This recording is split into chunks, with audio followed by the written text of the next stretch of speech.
नमस्कार दर्शक बंधु आज कार्यक्रम किसी कथा किसी अनुभूति रे आम आपण मान स्वागत करुचु। बर्तमान काशीनगर परिचित व्यक्ति बा कवि नाम रे परिचित आज प्रशांत मिश्र सार को आज कार्यक्रम रे आम स्वागत करुचु। सर नमस्कार। सर आपणकर पूरा परिचय देवे ना प्रशांत मिश्र आ बर्तमान मु दक्षिण ओडिशा साहित्य सम्मेलन राज्य सभापति अच्छी एवं काशीनगर नागरिक महासभार भी सभापति अच्छी। अन्यान्य बहु साहित्यिक संगठन सहित संपर्क रही। मुख्यतः लेखिबा एवं पढ़िबा मोर निशा जहाँ यौवन आज जाए मु करि आसुची एवं से अभ्यास ए पर्यंत अब्याहत रही। तेबे शैशवरू या पर यह नहीं मो पर प्रभाव पड़ता। जदि आपण जानवा चाहती जे केमती को परिवेश रे कोठी जन्म होइतिला एवं कोठी शिक्षा होइतिला। निश्चित भाव सर आपण तो गजपति अच्छा बर्तमान काशीनगर गाँव में अच्छा किंतु आपणकर निज परिचित गाँ कौटी तो आपण शिक्षा कौटी के करथिले आपण देखो से दिन गोटे झड़ राति थिला मु तो केबे जन्म नहीं थी मु निजे जानी नहीं। तेबे पिता माता एवं परिवार तरफ जहाँ शुणी गोटे झड़ राति होता अविराम वर्षा होता एवं से दिन भाद्रव कृष्णाष्टमी तिथि थिला। भाद्रव कृष्णाष्टमी तिथि मध्यरात्रि जन्म होता मोर मो परिवार कहवा अनुजाई से गाँटार ना हूँ मठसर सिंह। मठसर सिंह गोटे गाँ जहाँ कोदड़ा एवं गुढ़ा आंब जदि आप खलिकोटू आस्का गला बेले बाटरे रोड साइड रे से गाँटा पड़ो यहाँ हूँ मठसर सिंह।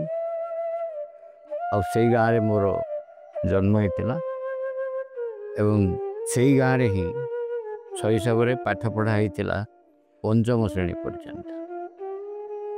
पंचम श्रेणी पर्यंत सेठी पढ़िबा परे उज्जला हूँ तार निकटतम सहर। सेठी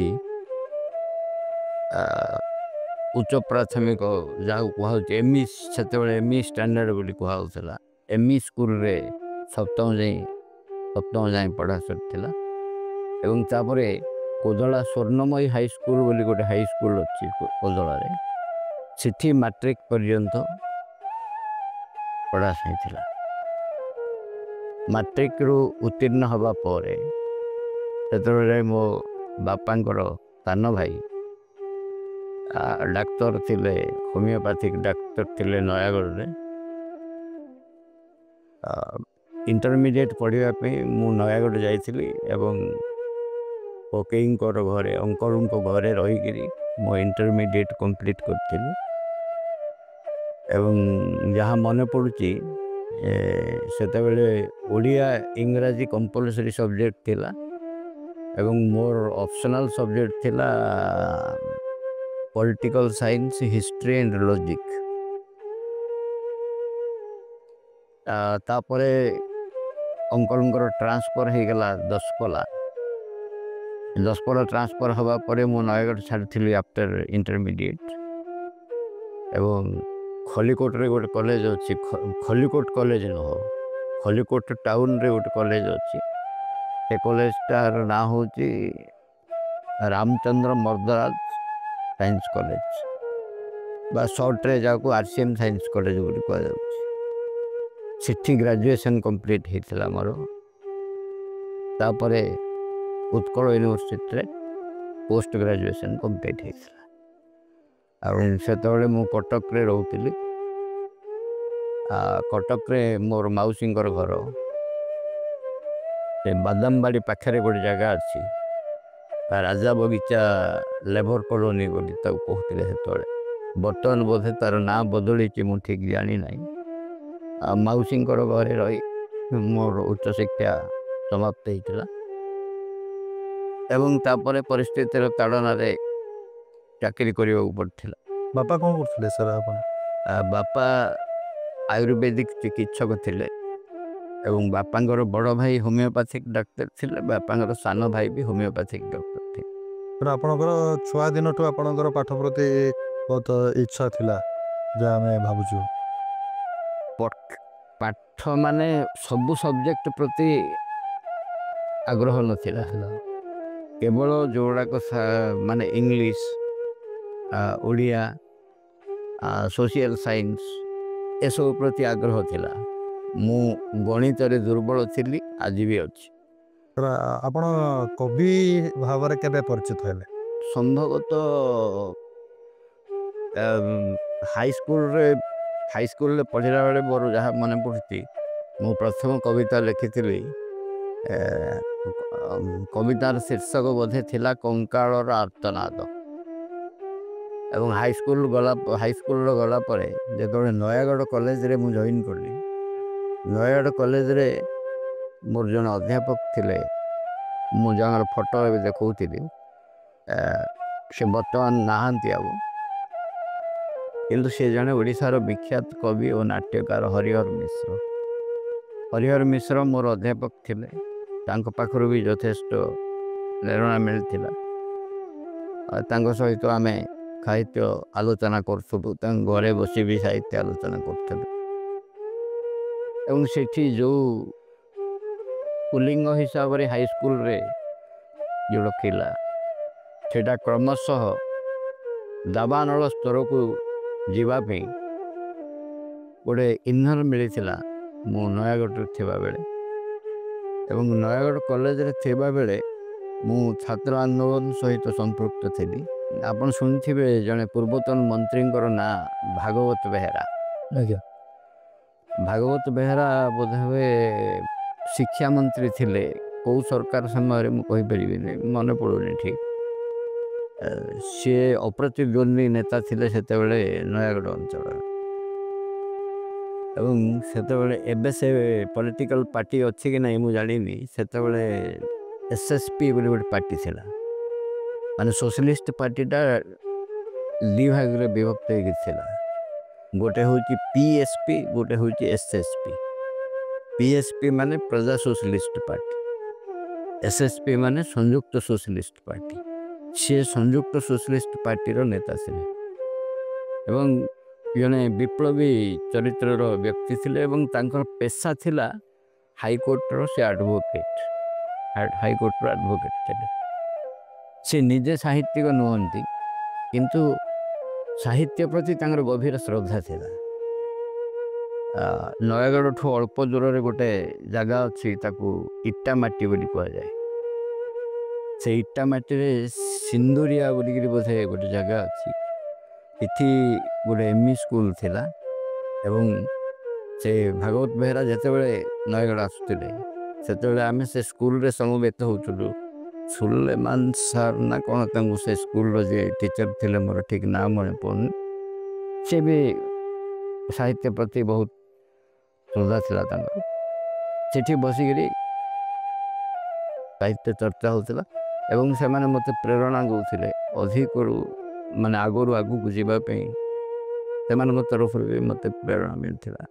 ଯାହାକି ଆପଣଙ୍କର ସ୍କୁଲ ଲାଇଫ୍ ଠାରୁ ସାହିତ୍ୟ ଉପରେ ଇଣ୍ଟରେଷ୍ଟ? ହଁ, ସ୍କୁଲ ଲାଇଫ୍ ଠାରୁ ଅଛି ଏବଂ ସାହିତ୍ୟ ପ୍ରତି ମୁଁ ଆସକ୍ତ। ସାହିତ୍ୟ ପ୍ରତି ମୋର ଆଗ୍ରହ ବଢ଼ିବା କ୍ଷେତ୍ରରେ ଆଉ ଜଣଙ୍କର ଅବଦାନ ଅଛି। ମୁଁ ଆଗରୁ କହିଛି ଯେ ମାଉସୀ ଘର କଟକରେ ରହୁଥିଲେ, ମାଉସୀଙ୍କର ଝିଅ ଥିଲେ ଯାହାଙ୍କୁ ମୁଁ ଜ୍ୟୋତ୍ସ୍ନା ନାନୀ ବୋଲି ଡାକୁଥିଲି।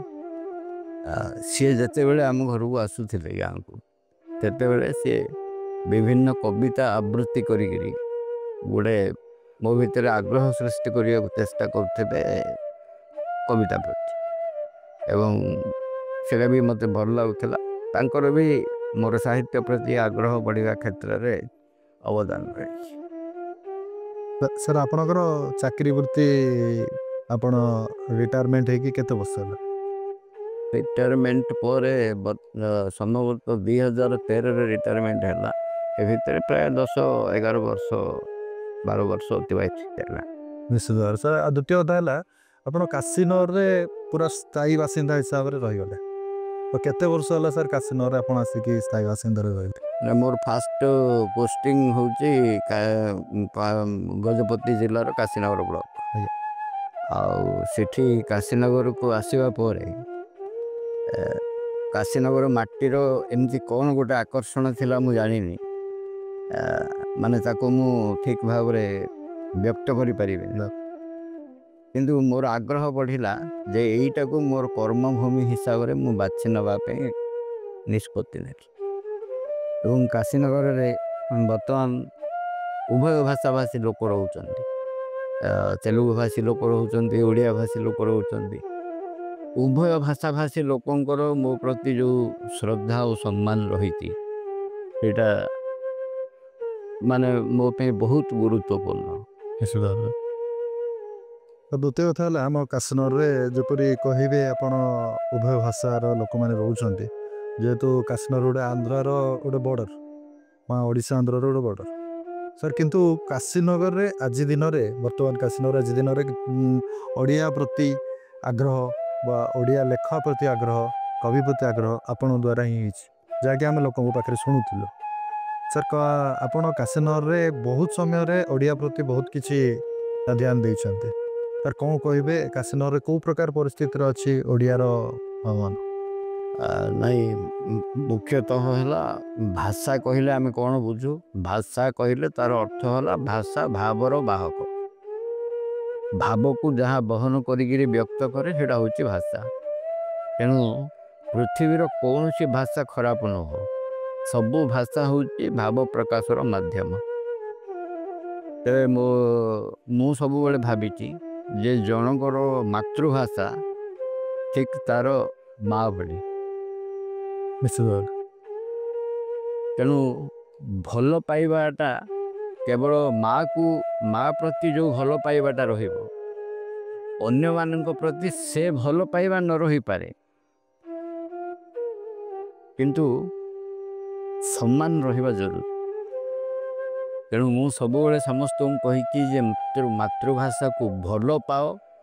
ଭଲ ପାଅ ଶବ୍ଦ ଉପରେ ଗୁରୁତ୍ୱ ଦେଇ କହିଛି ଯେ ମାତୃଭାଷାକୁ ଭଲ ପାଅ ଏବଂ ପୃଥିବୀର ଅନ୍ୟ ସମସ୍ତ ଭାଷାକୁ ସମ୍ମାନ ଦିଅ।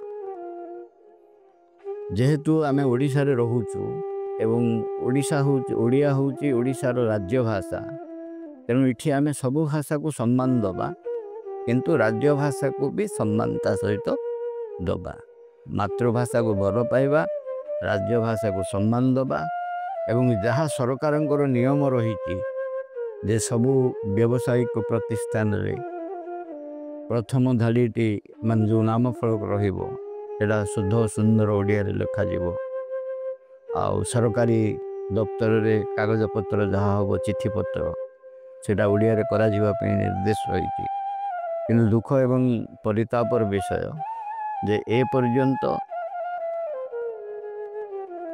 ଦାପ୍ତରିକ କାର୍ଯ୍ୟ ଓଡ଼ିଆ ଭାଷାରେ କରାଯାଇ ପାରୁନାହିଁ, ଯଦି ବା ସେଥିପାଇଁ ନିୟମ ରହିଛି। ଆଉ ଗୋଟେ କଥା ଆମେ ସ୍ପଷ୍ଟ କରିବା ଯେ ଆମେ ସମସ୍ତେ ଜାଣୁ ଯେ 1936 ଏପ୍ରିଲ 1ରେ ସ୍ୱତନ୍ତ୍ର ଓଡ଼ିଶା ପ୍ରଦେଶ ଗଠିତ ହୋଇଥିଲା ଏବଂ 1954 ଅକ୍ଟୋବରରେ ସମ୍ଭବତଃ ପ୍ରଥମ ଭାଷା ଆଇନ ପ୍ରଣୀତ ହୋଇଥିଲା ଏବଂ ସେ ଭାଷା ଆଇନରେ ସ୍ପଷ୍ଟ ଭାବରେ ଉଲ୍ଲେଖ ଥିଲା ଯେ ସମସ୍ତ ଅଫିସିଆଲ ୱାର୍କ ରାଜ୍ୟ ଭାଷା ଓଡ଼ିଆ ମାଧ୍ୟମରେ କରାଯିବ। 1954ରୁ ଆରମ୍ଭ କରିକିରି ବର୍ତ୍ତମାନ ଆମେ 2025ରେ ପହଞ୍ଚି ସାରିଲେ ଏବଂ ଏପର୍ଯ୍ୟନ୍ତ ମାନେ ପ୍ରକୃତରେ ଆନ୍ତରିକ ଭାବରେ ଓଡ଼ିଆ ଭାଷାର ବିକାଶ ଏବଂ ସୁରକ୍ଷା ପାଇଁ କେହି କାର୍ଯ୍ୟ କରିନାହାନ୍ତି, କୌଣସି ସରକାର କାର୍ଯ୍ୟ କରିନାହାନ୍ତି। ଆଉ ଓଡ଼ିଶା ସାହିତ୍ୟ ଏକାଡେମୀ ଯେଉଁ ଅଛି, ଓଡ଼ିଶା ସାହିତ୍ୟ ଏକାଡେମୀ ଆସାମ ସାହିତ୍ୟ ସଭା ବିଷୟରେ ଯେଉଁମାନେ ଜାଣନ୍ତି ସେମାନେ ଜାଣିଥିବେ ଯେ ଆସାମ ସାହିତ୍ୟ ସଭା ହେଉଛି ସମ୍ପୂର୍ଣ୍ଣ ଏକ ସ୍ୱୟଂଶାସିତ ସଂସ୍ଥା, କିନ୍ତୁ ଓଡ଼ିଶାରେ ଓଡ଼ିଶା ସାହିତ୍ୟ ଏକାଡେମୀ ବର୍ତ୍ତମାନ ସୁଦ୍ଧା ସରକାରଙ୍କର ନିୟନ୍ତ୍ରଣରେ ରହିଛି। ତେଣୁ ଯାହା ସରକାରୀ ନିୟନ୍ତ୍ରଣରେ ରହିବ ଅଛି ସରକାରଙ୍କର କଥା କହିବ। ନିଶ୍ଚିତ ଭାବରେ ତେଣୁ ସ୍ୱାଧୀନ ଭାବରେ ଅଭିବ୍ୟକ୍ତି ସେମାନଙ୍କଠୁ ଆଶା କରିବାଟା କଷ୍ଟସାଧ୍ୟ। ତେଣୁ ମୁଁ କହିବାକୁ ଚାହୁଁଛି ଯେ ଯଦି ଓଡ଼ିଆ ସାହିତ୍ୟ ଏକାଡେମୀକୁ ସରକାରୀ ପ୍ରଭାବରୁ ମୁକ୍ତ କରାଯାଇପାରିବ ଏବଂ ନୂଆ ଲାଙ୍ଗୁଏଜ୍ ରୁଲ୍ ଆମର କରିବା ଦରକାର ନାହିଁ। ବହୁତ କଡ଼ା ଭାଷା ଆଇନ ଓଡ଼ିଶାରେ ଅଛି, ତାର ଇମ୍ପ୍ଲିମେଣ୍ଟେସନ୍ ଦରକାର। ଆଉ ସେ ଇମ୍ପ୍ଲିମେଣ୍ଟେସନ୍ ପାଇଁ କୌଣସି ସରକାର ଆଗରୁ ମାନେ ଚେଷ୍ଟା କରିଥିଲେ, କିନ୍ତୁ ଆନ୍ତରିକତା ନଥିଲା। ଆଉ ବର୍ତ୍ତମାନ ଯେଉଁ ସରକାର ଆମର ଓଡ଼ିଶାରେ ଅଛନ୍ତି, ଓଡ଼ିଆ ଅସ୍ମିତାର ସ୍ଲୋଗାନ ଦେଇଥିଲେ ସେମାନେ। ତେଣୁ ମୁଁ ଆଶା କରୁଛି ଯେ ଓଡ଼ିଆ ଅସ୍ମିତାର ସୁରକ୍ଷା ଦିଗରେ ଯେହେତୁ ସେମାନେ ସେଇ ସ୍ଲୋଗାନ ଦେଇକରି କ୍ଷମତାକୁ ଆସିଛନ୍ତି, ତେଣୁ ଓଡ଼ିଆ ଅସ୍ମିତାର ସୁରକ୍ଷା ଦିଗରେ ସେମାନେ ଆନ୍ତରିକ ଭାବେ କାର୍ଯ୍ୟ କରିବେ। ନିଶ୍ଚିତ ଭାବରେ ସାର୍।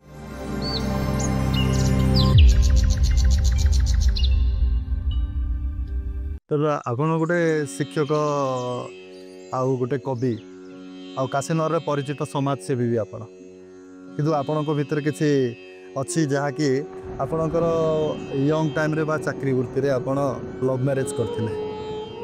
କ'ଣ ଥିଲା ସେ ଟାଇମ୍ର ଅନୁଭୂତି, ଆଉ ମ୍ୟାଡ଼ାମଙ୍କ ସହିତ କେମିତି ଦେଖା ହେଇଥିଲା, ଆଉ ବର୍ତ୍ତମାନ କେମିତି ଚାଲିଛି ଆପଣଙ୍କ ସାଂସାରିକ ଜୀବନ? କାଶୀନଗରରେ କାହାକୁ ଅଛପା ନାହିଁ ଯେ ମୁଁ ଲଭ୍ ମ୍ୟାରେଜ୍ କରିଥିଲି ସାର୍। ଅଧିକେ ସମସ୍ତେ ଜାଣନ୍ତି। ଏବଂ ମୁଁ ଗଞ୍ଜାମରୁ ଗଜପତି ଆସିବା ପରେ ଏଠି ହାରାମଣି ରାଜଗୁରୁଙ୍କ ସହିତ ମୋର ସାକ୍ଷାତ ହେଇଥିଲା ଏବଂ ସାକ୍ଷାତ କ୍ରମଶଃ ଆନ୍ତରିକତା ବନ୍ଧୁତ୍ୱରେ ପରିଣତ ହୋଇଥିଲା ଏବଂ ବନ୍ଧୁତ୍ୱ କ୍ରମଶଃ ପ୍ରେମରେ ପରିଣତ ହେଲା। ତାପରେ ଆମେ ପରସ୍ପର ସହିତ ବିବାହ କରିବାକୁ ନିଷ୍ପତ୍ତି ନେଇଥିଲୁ ଏବଂ ବିବାହ କରିଥିଲୁ। ତ ଆପଣଙ୍କର କେତେ ପିଲାମାନେ ଅଛନ୍ତି? ମୋର 3 ଜଣ ଝିଅ 2 ଜଣ ପୁଅ। 3 ଜଣ ଝିଅରୁ ବଡ଼ ଝିଅର ବାହାଘର ସରିଛି, ସେ ରାଉରକେଲାରେ ରହୁଛି। ଆଉ ତା ସେକେଣ୍ଡ ଝିଅ ସେ ହାଇଦ୍ରାବାଦରେ ସର୍ଭିସ୍ କରୁଛି ଗୋଟେ କମ୍ପାନୀରେ, ବାୟୋଟେକ୍ନୋଲୋଜି କମ୍ପାନୀରେ। ଆଉ ତାର ସାନ ଝିଅର ଅବସ୍ଥା ସମ୍ପର୍କରେ ଆପଣ ଜାଣନ୍ତି ଯେ ହାଇଦ୍ରାବାଦରେ ଗୋଟେ ମେଜର କାର୍ ଆକ୍ସିଡେଣ୍ଟରେ ତାର ସ୍ପାଇନ୍ ଇଞ୍ଜୁରି, ମାନେ ସ୍ପାଇନ୍ ଇଞ୍ଜୁରି କହିଲେ ଠିକ୍ ହେବନି, ତ ସ୍ପାଇନ୍ ଡ୍ୟାମେଜ୍ ହେଇଯାଇଛି ଏବଂ ସେଥିରେ ସବୁ ଷ୍ଟିଲ୍ର ଦିଆହେଇକି ତାକୁ କରାହେଇଛି। Now C is on wheel chair. ଆଉ ଆମେ ଆମର ସମ୍ବଳ ମୁତାବକ ଟ୍ରାଏଡ୍ ଆୱାର ବେଷ୍ଟ କେମିତି ତାକୁ ନର୍ମାଲ୍ କରାଯାଇପାରିବ।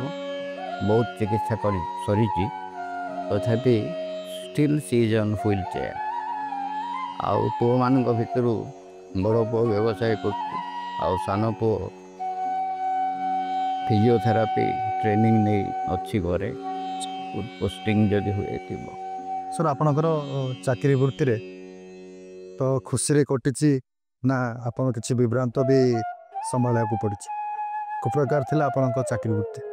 ନାଇଁ, ମୁଁ ଯେମିତି ପ୍ରଥମରୁ କହିଛି ଯେ ଗୋଟେ ଝଡ଼ ରାତିରେ ଯେମିତି ଜନ୍ମ ହେଇଥିଲା, ସେମିତି ସାରା ଜୀବନ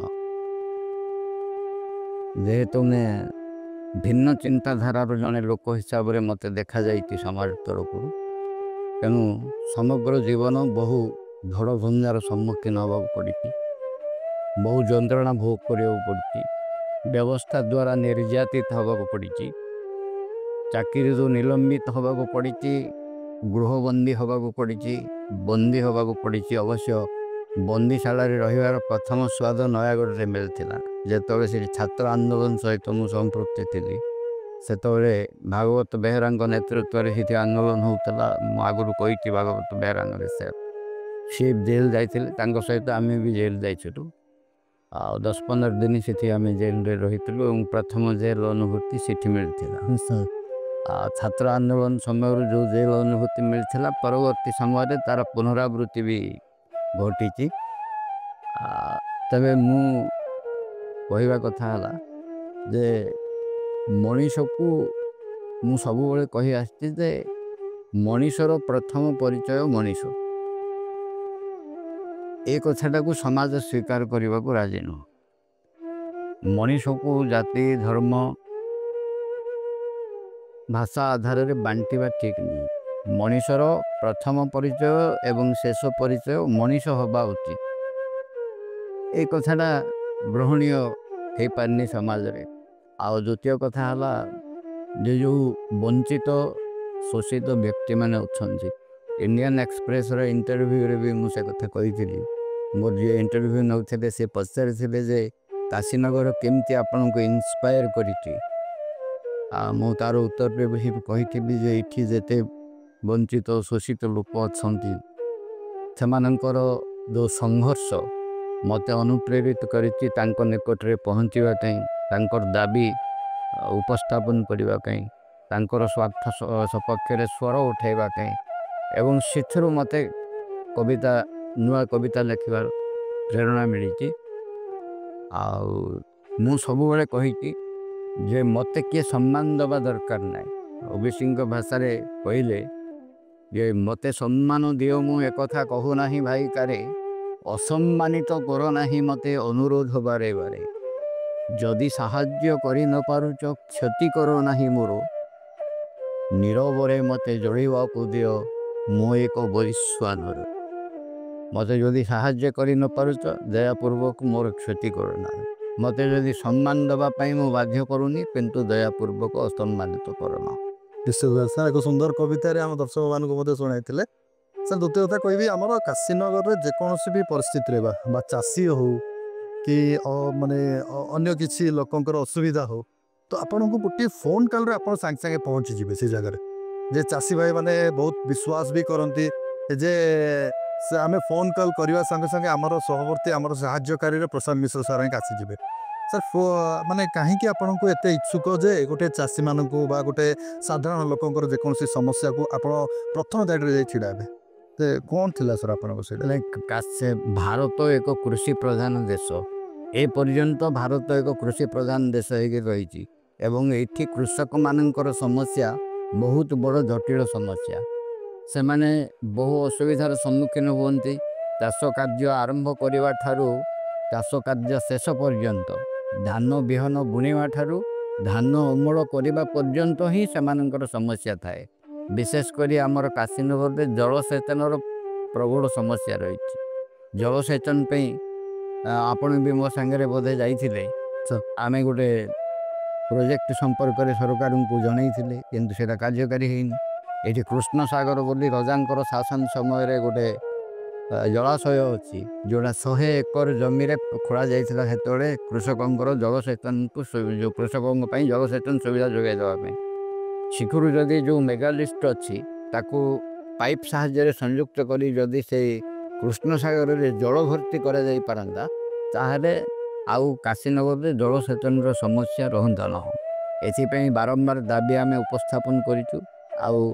आपण तो जानती काशीनगर रे काशीनगर रहित संघर मो प्रतिष्ठाता सभापति सर मु पुणी थर गोटे कथा पचार चाहूँगी सर आप दक्षिण ओडिशा साहित्य सम्मेलन राज्य सभापति अच्छा सर ये सभापतिर दायित्व आपण केबे नहीं बर्तमान आपणकर केते बही उन्मोचन होकर कवि कविता हिसाब दक्षिण ओडिशा साहित्य सम्मेलन प्राय अर्ध शताब्दीर एक संगठन 40-45 वर्षर इतिहास या पचर रही एवं यार प्रथम सभापति थिले प्रोफेसर भगवत प्रसाद रथ बहुत ज्ञानी लोक विश्व साहित्य से अध्ययन करते एवं तांकर जीवन काल भितर से जिते वार्धक्य अवस्था पहुँचले सेतेबेले से बारंबार अनुरोध करथिले जे प्रशांत मिश्र को मुझे कार्यकारी सभापति थी दक्षिण ओडिशा साहित्य सम्मेलन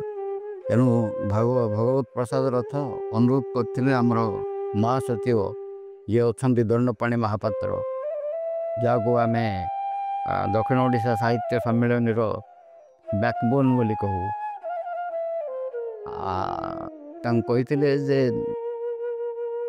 माने मु आ विशेष कार्य करने बर्तमान मोर सामर्थ्य ना तेणु प्रशांत मिश्र को सभापति लिया जाओ दायित्व लिया जाओ किंतु मुझे कही जेहेतु सहित मतादर्शगत पार्थक्य थिला तथापि मुझे बहुत सम्मान दौली ये ଯେ ସିଏ ଯେଉଁ ଆଦର୍ଶ ନେଇକିରି ବଞ୍ଚିଥିଲେ ସେଇ ଆଦର୍ଶ ତାଙ୍କ ଜୀବନରେ କିଏ ରୂପାୟିତ କରିଥିଲେ, ଖାଲି ମାନେ କଥାରେ କହୁନଥିଲେ। ତ ତେଣୁ ତାଙ୍କ ପ୍ରତି ମୋର ଯଥେଷ୍ଟ ଶ୍ରଦ୍ଧା ଓ ସମ୍ମାନ ଥିଲା।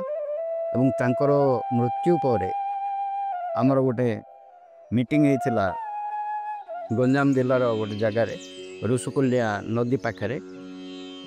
ସେଠି ଆମର ଯିଏ ଓଡ଼ିଶା ବିଧାନସଭାର ପୂର୍ବରୁ ଉପବାଚସ୍ପତି ଥିଲେ ଆଜ୍ଞା ରାମଚନ୍ଦ୍ର ପଣ୍ଡା। ସାର୍।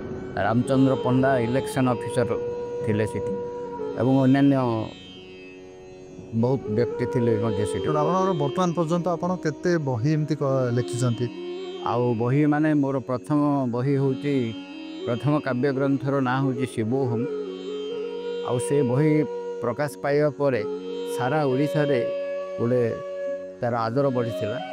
ଏବଂ ସେ ସମୟର ବିଖ୍ୟାତ କବି ରବି ସିଂ ନାହାନ୍ତି ଆଜି, ଆଉ ବ୍ରଜନାଥ ରଥ ବି ନାହାନ୍ତି ଆଜି।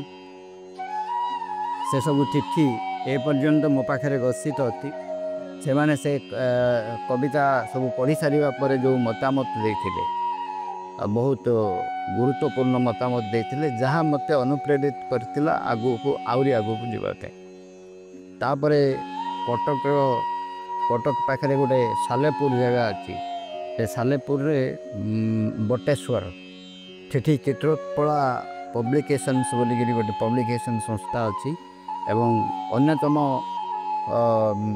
ମାନେ ଓଡ଼ିଶାର ଜଣାଶୁଣା କବି ସଦାଶିବ ଦାସ ତା'ର ମାନେ ମାଲିକ ସେ ସଂସ୍ଥାର। ସେଠି ମୋର ଦ୍ୱିତୀୟ ପରବର୍ତ୍ତୀ ବହି ଶିକ୍ଷା ସ୍ୱାକ୍ଷର ଛପା ହେଇଥିଲା, ଯାହାର ମୁଖବନ୍ଧ ରବି ସିଂ ଲେଖିଥିଲେ। ଏବଂ ସେଠି ସେ କହିଥିଲେ ଯେ ପ୍ରଶାନ୍ତ ମିଶ୍ର ହେଉଛନ୍ତି ଜଣେ ପ୍ରତିକୂଳ ସ୍ରୋତଯାତ୍ରୀ କବି। ପ୍ରତିକୂଳ ସ୍ରୋତଯାତ୍ରୀ କବିର ଅର୍ଥ ହେଲା ଯେ ସ୍ରୋତଟା ଯୁଆଡ଼େ ଯାଉଛି ସେ ଅନୁକୂଳରେ ସମସ୍ତେ ଯାଇପାରିବେ, କିନ୍ତୁ ସ୍ରୋତର ପ୍ରତିକୂଳରେ। ତାପରେ ସେ ଚିତ୍ରୋତ୍ପଳା ପବ୍ଲିକେସନ୍ସ ଦ୍ୱାରା ଆମର ଗୋଟେ ବହି କାବ୍ୟଗ୍ରନ୍ଥ ପ୍ରକାଶ ପାଇଥିଲା ଶିକ୍ଷା ସ୍ୱାକ୍ଷର, ଯାହାର ମୁଖବନ୍ଧ ରବି ସିଂ ଲେଖିଥିଲେ। ସେଥିରେ କିଛି କବିତା ବିବାଦୀୟ ବୋଲିକିରି ଗୋଟେ ମତ ପ୍ରକାଶ ପାଇଥିଲା। ଏବଂ ଯାହା ସେଇଟା ବିବାଦୀୟ ବୋଲିକିରି ଯେହେତୁ ମତ ପ୍ରକାଶ ପାଇଥିଲା, ସେ ଦୁଇଟା କବିତାକୁ କେନ୍ଦ୍ର କରିକିରି ମୋତେ ବ୍ୟବସ୍ଥା ଦ୍ୱାରା ନିର୍ଯାତିତ ହେବାକୁ ପଡ଼ିଥିଲା। ଏବଂ ମୁଁ ସାହସର ସହିତ ବି ତା'ର ମୁକାବିଲା କରିଥିଲି। ଏବଂ ସେ ଯାହା ହେଉଛି ହଉ, ଯେ ମାନେ କବି ଜୀବନରେ ମୋତେ ସଂଗ୍ରାମ ଏବଂ ସଂଘର୍ଷ କରିବାକୁ ପଡ଼ିଛି।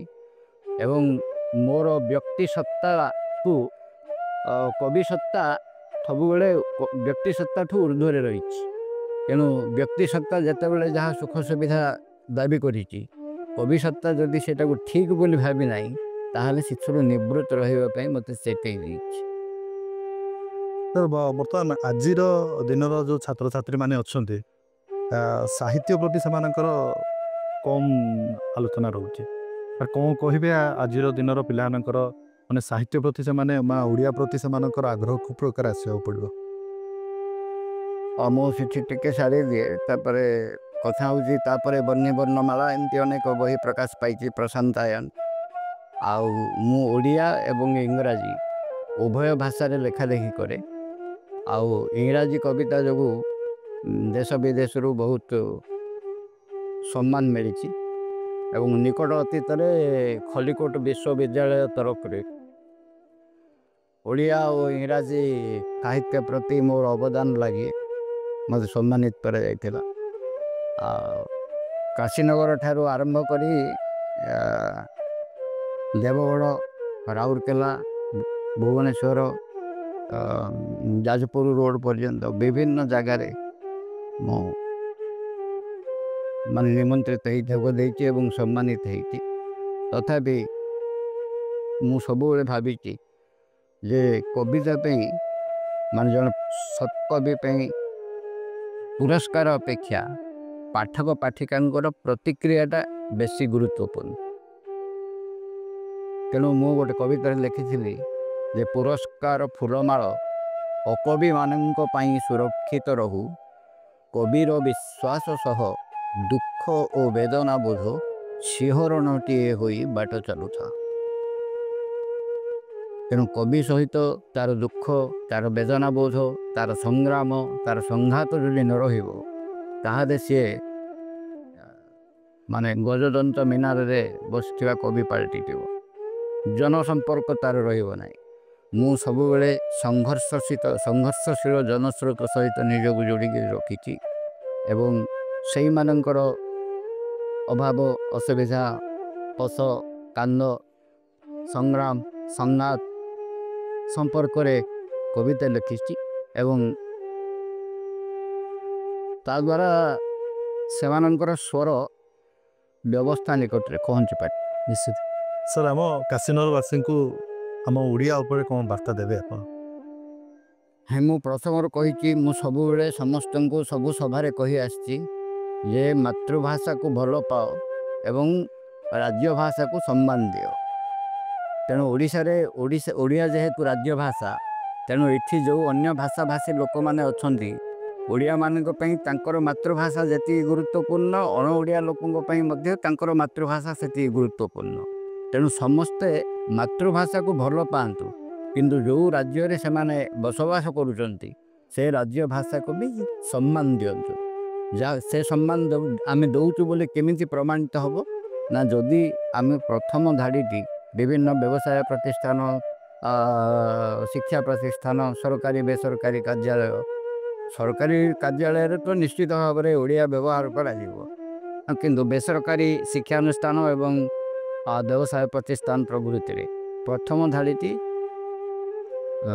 ସୁନ୍ଦର ଏବଂ ଶୁଦ୍ଧ ଓଡ଼ିଆରେ ଲେଖାଗଲେ ଓଡ଼ିଆ ଭାଷା ପ୍ରତି, ଓଡ଼ିଆ ରାଜ୍ୟ ଭାଷା ପ୍ରତି ଆମର ସମ୍ମାନ ରହିଛି ବୋଲିକରି ଜଣାପଡ଼ିବ। ତେଣୁ ମୁଁ ପ୍ରଶାସନକୁ ଅନୁରୋଧ କରୁଛି ଯେ ସେମାନେ ପଦକ୍ଷେପ ନିଅନ୍ତୁ ଯେ ସବୁ ନାମ ଫଳକର ପ୍ରଥମ ଧାଡ଼ି ଯେମିତି ଶୁଭ ସୁନ୍ଦର ଓଡ଼ିଆରେ ଲେଖାଯିବ। ବିକୃତ ଓଡ଼ିଆରେ ଲେଖିଲେ ଭାଷାର ମର୍ଯ୍ୟାଦା ହାନି ହେବ। ତେଣୁ ଶୁଦ୍ଧ ସୁନ୍ଦର ଓଡ଼ିଆରେ ଲେଖିବା ପାଇଁ ପଦକ୍ଷେପ ନିଆଯାଉ ଏବଂ ଦାପ୍ତରିକ କାର୍ଯ୍ୟକଳାପ ଯାହା ବର୍ତ୍ତମାନ ସୁଦ୍ଧା ଇଂରାଜୀ ଭାଷାରେ ହେଉଛି, ଇଂରାଜୀ ଭାଷାକୁ ସମ୍ପୂର୍ଣ୍ଣ ଭାବେ ବାଦ ଦେଇ ହେବ ନାହିଁ, କିନ୍ତୁ ଯେତେ ଅଧିକ ସମ୍ଭବ ଚିଠିପତ୍ର ଓଡ଼ିଆରେ କରାଯିବା ଉଚିତ। ଏଇଟା ଯଦି ହେଇପାରିବ କାଶୀନଗରରେ, ତାହେଲେ ଓଡ଼ିଆ ଭାଷାର ନିଶ୍ଚିତ ସାର୍, ଆପଣଙ୍କର ଆଶା ଯେମିତି ରହିଛି, ଓଡ଼ିଆ ପ୍ରତି ପ୍ରେମ, ଲୋକଙ୍କ ପ୍ରତି ପ୍ରେମ, ଓଡ଼ିଆର ଲୋକଙ୍କର ସ୍ୱାଭିମାନ ଆପଣଙ୍କ ପ୍ରତି ରହିଥାଉ। ଆପଣ ଏମିତି ସାମାଜିକ କାର୍ଯ୍ୟକ୍ରମ କରନ୍ତୁ, ଲୋକଙ୍କ ପ୍ରତି ସାମାଜିକ ସେବା ବି କରନ୍ତୁ ସାର୍। ବିଭିନ୍ନ ଚାଷୀ, ବିଭିନ୍ନ ସାଧାରଣ ଲୋକମାନଙ୍କର ସାହାଭରସା ଆପଣ ପାଲଟିଛନ୍ତି କାଶୀନଗର ଗ୍ରାମରେ। ଭଗବାନ ଆପଣଙ୍କୁ କୃପା କରନ୍ତୁ, ଆପଣ ଏମିତି ହିଁ କାର୍ଯ୍ୟକ୍ରମ କରନ୍ତୁ, ସମସ୍ତଙ୍କ ସହିତ ମିଳିମିଶି ରୁହନ୍ତୁ। ଧନ୍ୟବାଦ। ସମୟ ସରି ଆସିଲାନି, ବର୍ତ୍ତମାନ କାର୍ଯ୍ୟକ୍ରମ ଶେଷ କରିବା। ଏହା ଥିଲା କବି ପ୍ରଶାନ୍ତ ମିଶ୍ରଙ୍କର ସହିତ ଆଲୋଚନା, ଯେମିତିକି ଆମ ଓଡ଼ିଆ ଭାଷା, ଓଡ଼ିଆ କବି ଉପରେ ଓ ତାଙ୍କର ଜୀବନଶୈଳୀ ଉପରେ ଥିଲା। ଆଗାମୀ ଦିନରେ ଆଗାମୀ କାର୍ଯ୍ୟକ୍ରମର ଅନ୍ୟ ଏକ ମହାନ ବ୍ୟକ୍ତି ସହିତ ପୁଣି ଥରେ ଦେଖା ହେବା। ନମସ୍କାର।